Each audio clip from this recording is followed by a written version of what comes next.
Hello hi ನಮಸ್ಕಾರ. Video ನೋಡ್ತಾ ಇರೋ ಪ್ರತಿಯೊಬ್ಬರಿಗೂ ಥ್ಯಾಂಕ್ ಯು ಸೋ ಮಚ್. ಏನು 2 ದಿವಸದಿಂದ ವೀಡಿಯೋ ಮಾಡೋಕ್ಕಾಗಲಿಲ್ಲ. ಒಂದು ಸ್ವಲ್ಪ ಹಸುಗೆ ಹುಷಾರಿರಲಿಲ್ಲ, ಮತ್ತು ಮಳೆ ಬೇರೆ ನೆನ್ನೆ ಮೊನ್ನೆ ಒಂದು ಸ್ವಲ್ಪ ಪಿರಿ ಅಂತ ಇತ್ತು. ವೀಡಿಯೋಸ್ ಮಾಡೋಕ್ಕಾಗಿರಲಿಲ್ಲ. ಹಸುಗೆ ಒಂದಕ್ಕೆ ಒಂದು ಸ್ವಲ್ಪ ಕೆಚ್ಚಲು ಬಾವು ಆಗ್ಬಿಡ್ತು. ಅದು ಮಾಮೂಲಿ ಕೆಚ್ಚಲು ಬಾವು ಆಗಿದ್ರೆ ಪರವಾಗಿರಲಿಲ್ಲ. ನಾನು ಮಾಡೋ ಅಷ್ಟೇ ನಾನು 2 ದಿವಸ ಎಲ್ಲ ಪೂರ್ತಿ ಮಾಡ್ದು. ಅದು ಪುನಃ ಹುಷಾರು ಅಂದರೆ ಮೇವನೇ ಬಿಟ್ಬಿಡ್ತು. 2 ದಿನದ ಗಂಟ ಮೇವನೇ ಬಿಟ್ಬಿಡ್ತು. ಮತ್ತು ಹಸನು ಪೂರ್ತಿ ಹೆಂಗಾಗ್ಬಿಡ್ತು ಅಂದರೆ ಹೇಳೋಕ್ಕೂ ಆಯ್ತಾಯಿಲ್ಲ, ನಿಲ್ಲೋಕ್ಕೂ ಆಯ್ತಾಯಿಲ್ಲ, ಹಂಗಾಗ್ಬಿಡ್ತು. ಅದಕ್ಕೆ ಜರ್ಸಿ ಹಸುಗಳನ್ನ ಒಳಗಡೆ ಕಟ್ಟಾಕ್ಬಿಟ್ಟು ನಮ್ಮ ಲಕ್ಷ್ಮಿನ ಹೊರಗಡೆ ಕಟ್ಟಾಕ್ತೆ. ನೋಡ್ಬೋದು ಹೆಂಗೆ ಒಂಥರ ಕಲ್ಲಂಗಿದ್ದ ಹಸ ಮೂಳೆ ಬಿಟ್ಕೊಂಡ್ಬಿಡ್ತು. ಹೊಟ್ಟೆಲ್ಲ ಉರಿದೋಯ್ತೈತೆ. ಹಸವ ನೋಡೋಕ್ಕಾಯ್ತಾಯಿಲ್ಲ ಕಣ್ಣಲ್ಲಿ. ಈ ಒಂದು ಸೈಡಿಂದ ಇದೈತಲ್ಲ, ಇದು ಪೂರ್ತಿ ಇಷ್ಟು ಬಂದ್ಬಿಟ್ಟಿತ್ತು ಇಲ್ಲಿ ಗಂಟನೂ. ಮಾತ್ರ ಹಾಲು ಕೆಟ್ಟಿತ್ತಿಲ್ಲ, ಚೆನ್ನಾಗೇ ಬತ್ತಾಯಿತ್ತು. ಈ ಸ್ವಲ್ಪ ಇಳ್ದೈತೆ. ಹಾಲು ಕೆಟ್ಟಿತ್ತಿಲ್ಲ, ಚೆನ್ನಾಗಿ ಬತ್ತಾಯಿತ್ತು. ಅಂದರೆ ಕಿವ್ನಂಗೂ ಬತ್ತಾಯ್ತಿಲ್ಲ, ಅಥವಾ ಕಲ್ಬಾವು ಆಗಿಲ್ಲ. ಹಾಲು ನೀರಿನಂಗೂ ಏನೂ ಬತ್ತಾಯಿಲ್ಲ. ಹಾಲಿನಂಗೆ ಚೆನ್ನಾಗಿ ಬತ್ತೈತೆ. ಅಂದರೆ ಕೆಚ್ಚಲು ಗದುವು.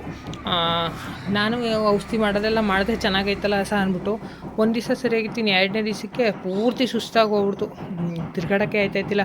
ಕಾಲು ಒಂಥರ ಎಳೆಯೋದು ಹಂಗಾಗ್ಬಿಡ್ತು. ಆಮೇಲೆ ಆಚೆಗೆ ಮ್ಯಾಟ್ ಹಾಕ್ಬಿಟ್ಟು ಆ ಹಸನೇ ಆಚೆ ಕಟ್ಟಾಕ್ಬಿಟ್ಟೆ. ಯಾಕೆಂದರೆ ಒಳಗೆ ಇನ್ನೇನಾರ ಮನೆಗೆ ನಿಕ್ಕೊಂಬಿಟ್ರೆ ಒಳಗಿಂದ ಆಚೆಲಿ ಏಳ್ಸಾಡೋಕ್ಕಾಗಕ್ಕಿಲ್ಲ, ಕಷ್ಟ ಇನ್ನು ಅಂದ್ಬಿಟ್ಟು ಆಚೆ ಕಟ್ಟಾಕ್ತೆ.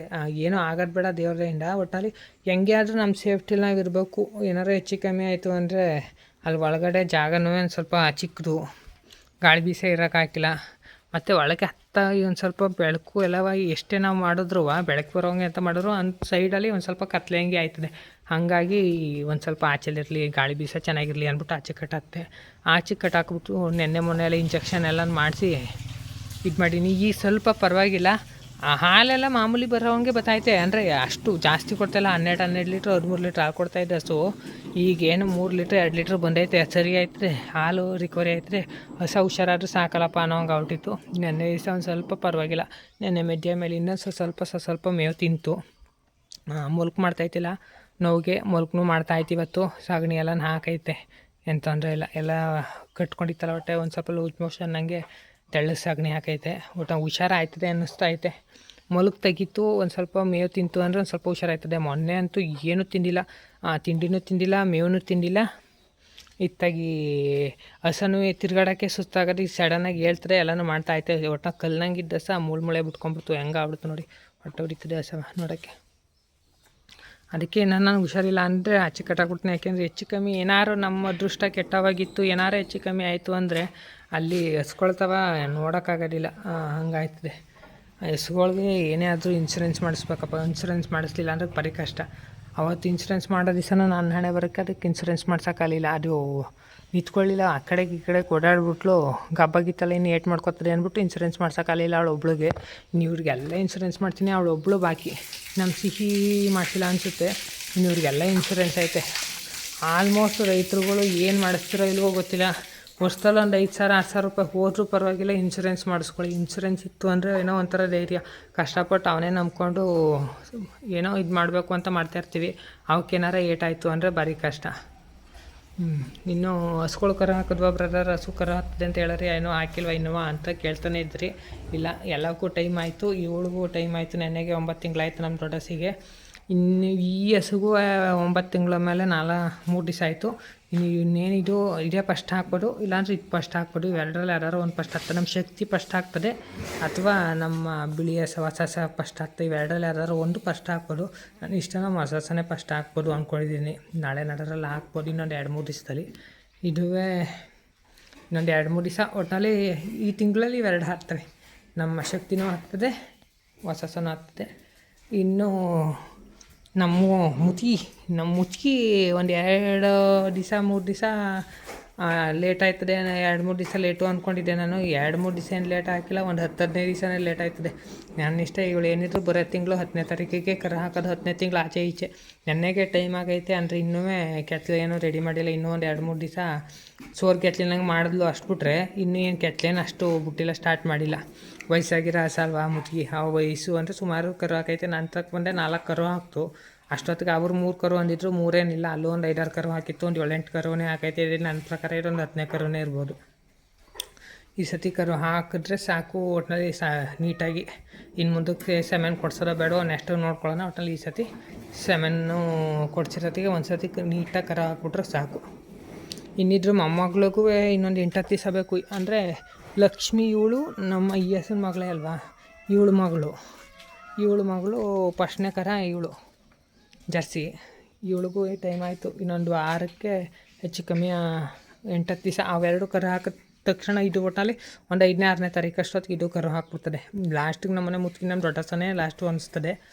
ಇನ್ನು ನಮ್ಮ ಲಕ್ಷ್ಮಿ ಮಗಳೇ ಅವಳು ಲಕ್ಷ್ಮಿ ಮಗಳು ಪುಟ್ಟಲಕ್ಷ್ಮಿ. ಈ ಸತಿ ಕರು ಹಾಕಿ ಏನು ಜಾಸ್ತಿ ದಿವಸನೂ ಆಗಿಲ್ಲ. ಇವಳು ಕರು ಹಾಕಿ 2 ತಿಂಗಳಾಯಿತು ಅಷ್ಟೇ.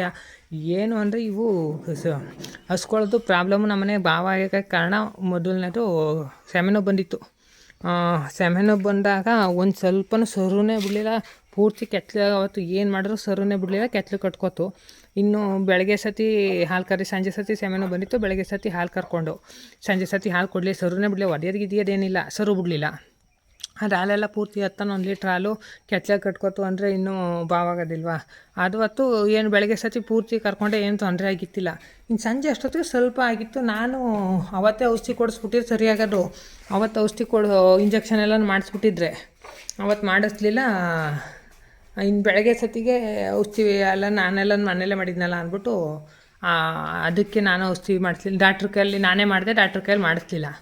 ಅದು ಒಂದು ಸ್ವಲ್ಪ ಜಾಸ್ತಿ ಓವರ್ ಆಗ್ಬಿಡ್ತು, ಕೆತ್ತಲು ಜಾಸ್ತಿ ಆಯಿತು. ಇನ್ನು ಬೆಳಗ್ಗೆ ಸತಿ ಡಾಕ್ಟ್ರ್ ಕರೆಸಿ ಒಂದು ಪೇನ್ ಕಿಲ್ಲರ್ ಇಂಜೆಕ್ಷನ್ ಕೊಡಿಸಿ, ಮತ್ತು ಕೆತ್ತಲಿಗೆ ಒಂದು ಜೆಂಟಮೋಷನ್ ಔಷಧಿ ನಾನೇ ಹಾಕಿದೆ. ಅವರು ಒಂದು ಜೆಂಟಮೋಷನ್, ಒಂದು ಪೇನ್ ಕಿಲ್ಲರ್ ಎಲ್ಲ ಸೇರಿಸಿ ಕೆತ್ತಲಿಗೆ ನರಕ್ಕೆ ಕೊಟ್ಟರು.